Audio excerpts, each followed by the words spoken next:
Hey guys, welcome back to Mr. Android. Today we have the brand new Samsung Galaxy A17 5G.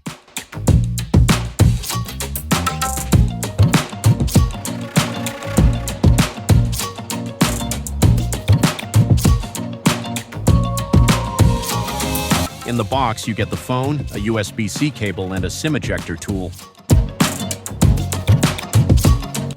The Galaxy A17 5G has a 6.7-inch Super AMOLED display with 90 Hz refresh rate.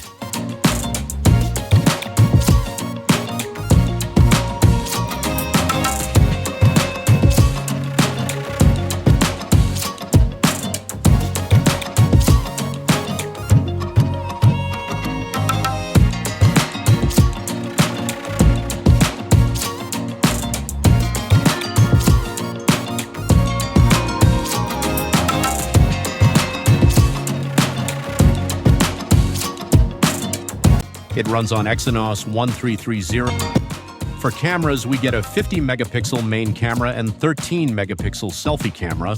It has a big 5,000 milliamp hour battery with 25-watt charging. What do you think about the new A17 5G? Comment below and subscribe to